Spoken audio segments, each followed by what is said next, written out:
وہ اذان جس نے مدینے کو رلا دیا۔ مدینہ کی فضاؤں میں ایک سناٹا چھا گیا تھا، ایسا سناٹا جو دلوں کو چیرتا چلا جائے۔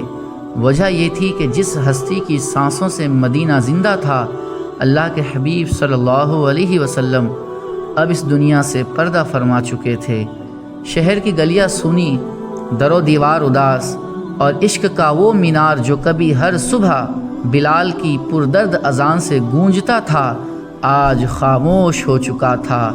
وہ بلال جو عشق رسول کا چلتا پھرتا پیکر تھے، جن کی روح نبی کی محبت میں سرشار رہتی تھی، اب ان کا دل کیسے مدینہ میں لگتا؟ وہ مدینہ جہاں کی ہر گلی میں انہیں اپنے آقا کی یاد ستاتی تھی۔ وہ حضرت ابو بکر صدیق کی خدمت میں حاضر ہوئے، ان کی آنکھوں میں آنسو تھے، اور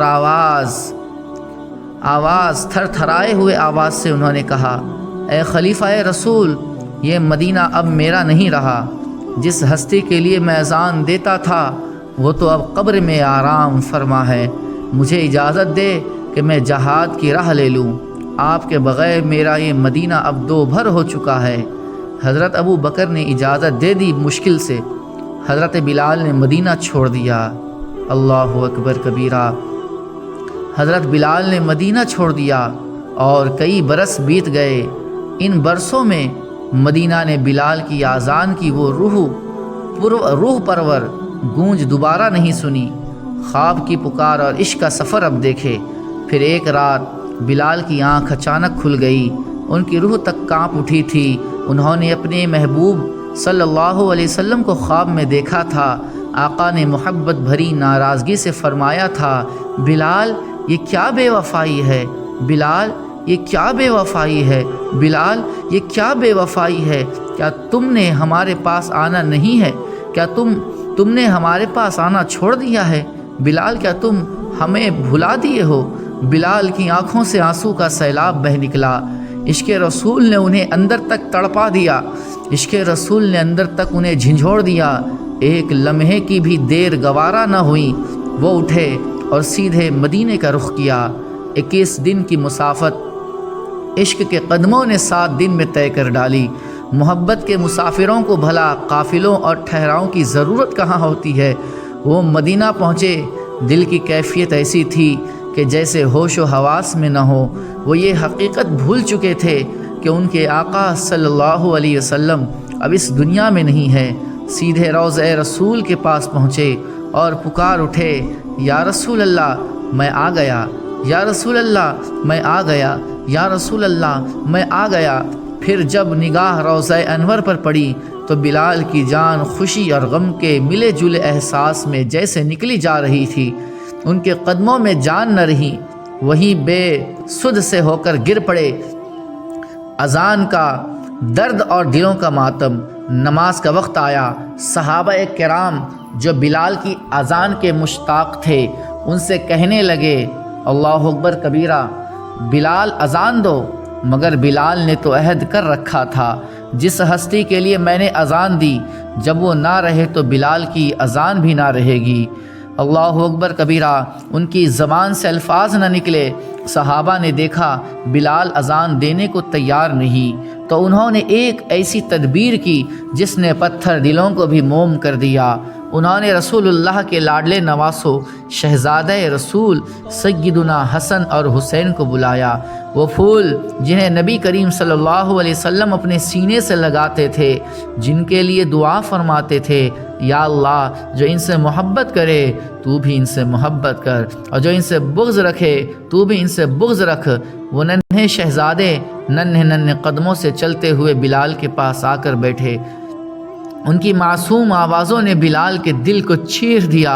بلال ہمارے لیے اذان دے دو، جیسے آپ ہمارے نانا جان کے لیے دیتے تھے۔ اللہ اکبر کبیرہ۔ یہ سن کر بلال کا دل پھٹ گیا، ان کی آنکھوں سے آنسوؤں کی جھڑی لگ گئی، عشق ہار گیا، محبت جیت گئی وہ قسم جو انہوں نے کھائی تھی۔ شہزادگان رسول کی اس معصوم فرمائش کے سامنے ٹوٹ گئی۔ مدینہ میں قیامت کا سما برپا ہو گیا۔ بلال اٹھے، انصاری عورت کے مکان کی چھت پر چڑھے اور پھر فضا میں وہ آواز گونجی جس کے لیے مدینہ برسوں سے ترس رہا تھا، تڑپ رہا تھا۔ اللہ اکبر، اللہ اکبر۔ پورا مدینہ لرز گیا۔ جیسے بلال نے کہا اللہ اکبر، اللہ اکبر، پورا مدینہ لرز گیا۔ گلیاں، کوچے، در و دیوار سب زار و قطار رونے لگے۔ ایسا لگ رہا تھا کہ دور نبوی میں سب پہنچ چکے ہیں۔ ہر گھر سے آہ و بکا کی صدائیں بلند ہوئیں۔ بوڑھی عورتیں بے تحاشا اپنے گھروں سے نکل آئی۔ مدینہ کے باسیوں پر قیامت کا سما طاری ہو گیا۔ ایسا لگا جیسے حضور کی خوشبو پھر سے مدینہ کی فضاؤں میں پھیل گئی ہو، جیسے وہ لمحے لوٹ آئے ہوں جب نبی کی موجودگی میں یہ اذان گونجا کرتی تھی۔ کسی نے بلال کی اذان کو یوں سنا جیسے خود رسول اللہ کی اذان ہو، اور مدینہ کا ہر دل غم سے پھٹتا جا رہا تھا۔ اللہ اکبر کبیرہ۔ بلال نے ثابت کر دیا سچا غلام وہ ہے جو اپنے آقا، اپنے نبی کے بغیر ایک لمحے کے لیے بھی قرار نہیں پاتا اور ان کی غیر موجودگی میں اپنے عہد کو بھی نبھا نہیں سکتا۔ یہ اذان محض آواز نہ تھی، یہ محبت، وفا اور وارفتگی کی سب سے بڑی گواہی تھی۔ اللہ اکبر کبیرہ۔ حضرت بلال حبشی جب اشہد ان محمد رسول اللہ کے پاس پہنچے، جیسے ہی اذان میں سرکار کا مبارک نام آیا، حضرت بلال حبشی کو ہوش و حواس نہ رہا، زار و قطار رونے لگے، گویا کہ آواز ہی نہیں نکل رہی تھی۔ گویا کہ ایسا لگ رہا تھا کہ اب منہ سے زبان جو ہے وہ نکل چکی تھی، ہمت نہ تھی کہ اس سے آگے کی اذان دے۔ لہذا حضرت بلال حبشی وہیں پر گر پڑے، زار و قطار رونے لگے۔ اللہ اکبر کبیرہ۔ اللہ رب العزت کو بس وہی بندہ عزیز ہے، یاد رکھنا آپ، وہی بندہ عزیز ہے اللہ کو جو اللہ کے حبیب سے محبت کرتا ہے، نہ کالا، نہ گورا، نہ عربی، نہ اجمی، بلکہ وہ جو اپنے نبی صلی اللہ علیہ وسلم کا سچا عاشق غلام بن کر کے اس کی بارگاہ میں حاضر ہوا۔